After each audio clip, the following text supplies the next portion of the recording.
ọjọ́ ìbí o ẹni àsọpọ̀ ọdún láyé kó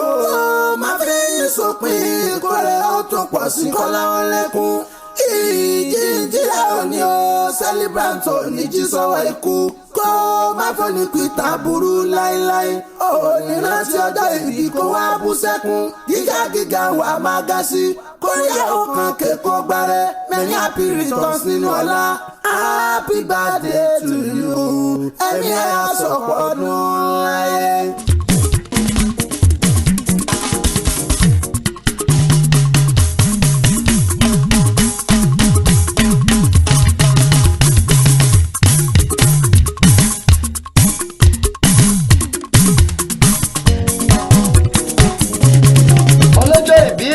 máa yọ̀ onígẹ̀gẹ̀ náà lọ́jọ́ ayọ̀ rẹ ọlọ́run ọba ló dá ọ lọ́lá kìí ṣèyàn rárá máa dá kọ̀jọ̀kọ̀jọ̀ máa mì máa jó síwájú sẹ́yìn lónímùkúlùmùkẹ́ ṣebí ẹni olúwa bá dá sí ní dúpẹ́ ẹni àlá bá dá sí ní yọ̀ lóníyìn gbàyìngbà kí lorúkọ ẹni tí mò ń kí gan ẹ má mà kájú rárá ẹ jẹ́ kí n forúkọ ẹni gidi léde fún gbogbo mùtúmùwà Mrs. Nafisat Ọmọlára aya Kọ́mẹ́ríà ìyá Adẹ́nìjì mọ́mí Tẹ̀sílímàt mọ́mí Islamiyat ìyá àbẹ́jì mo kí ọ dáadáa ọmọ wọn aya wọn nílùú Ìlá-Ọ̀ràngún ọmọ Ògbóyè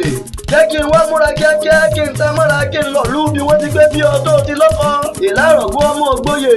ọmọ ògbéègùn gbélá ọmọ ògbélá gbéègùn ilá ń sọ lóko ògún mi dùgbẹ̀dùgbẹ̀ lókè àjà ẹ jẹ́ wá ṣe bẹ́ẹ̀ ká máa fi ládìyàn ká máa fògùn ọmọ Ìládàgbà Nafisat ìwọ lọmọ Ògbóyè Kọ́lá Ọmọlára ìwọ lọmọ Alára ọmọ Ajérò ìwọ náà lọmọ akógun mákoto Ìláradé wà àwọn òkòwòradé rí Ọ̀ràngún ọmọ ṣẹ́kùnṣẹ́kùn Alára bàbá wùsọ̀wùsọ ayé Adẹ́nìjì o ìwọ lọmọ ńláyà wọn lọ́rọ̀gún ilé ìlú ẹrú ìgbọ́dọ̀ wọbẹ̀ ìwọ̀fà ìgbọ́dọ̀ sùn ìwọ̀fà yóò bá sunbẹ̀ láàárọ̀ ìjọ alẹ́balẹ̀ ajagunlá àwọn òwe gbẹran amọ̀kàkà gbọ́dọ̀ tó àgùntàn ewúrẹ́ láti jẹ lẹ́sẹ̀ gbàgede àgùntàn láti jẹ lẹ́sẹ̀ yàrá àkùkọ gàgàrà ó ti jí kọ lálẹ́dẹ̀ lálọ́jọ́ ọjọ́ sí tewétewé ni mo lọ rè é yàn kọ nínú ilé yìí ògolo tó mo lọ rè é yàn kàrà wọ́n Nafisat Ọmọlára aya Comrade Adẹ́nìjì jẹ́ kí n dá àmọ́ ní àbẹ̀hún bó bá dọjọ́ mi ìkórèjì àmọ́ rírè bára wa ṣe bó o bá wá bí mi wípé ta ló ní kí n máa kí ọ ní mẹ́sàn-án mẹ́wàá máwọ̀ ọ̀tún máwọ̀ sí rárá Mrs. Muhammed Momsin Samiat ó ní kí ọ dáadáa ó ti ṣe tọdún yìí pẹ̀lú alihamdulilayi tọdún tó ń bọ̀ inshallah wá ṣe nínú àlàáfíà òun ìdẹ̀ra tọkọtọkọ tọmọtọmọ ìyá àbẹ́jì onírò ń gbé sọnù bí ò ṣe bí ọmọ mọ́mí Islamiyat kò ní jọ ọmọ àríre ṣe mọ́mí Tẹ̀sílímàt orí rẹ̀ ò ní burú ìgbà ọdún kan ní fún ọ Adébámiláyọ̀ ọmọ àránsí ọlá mo tún sọ wípé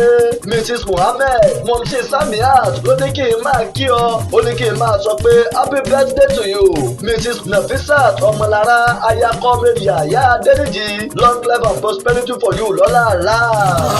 balóhùn ò ní dúpẹ́. àwọn tó mọ̀ọ́rẹ́ ọlọ́run ò ní dákẹ́. ìjó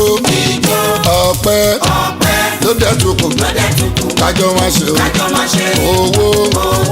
ọpẹ́ ló dẹ̀ tukùn kájọ máa san ẹ ṣe ẹ wá everybody ẹ ṣeun kan o.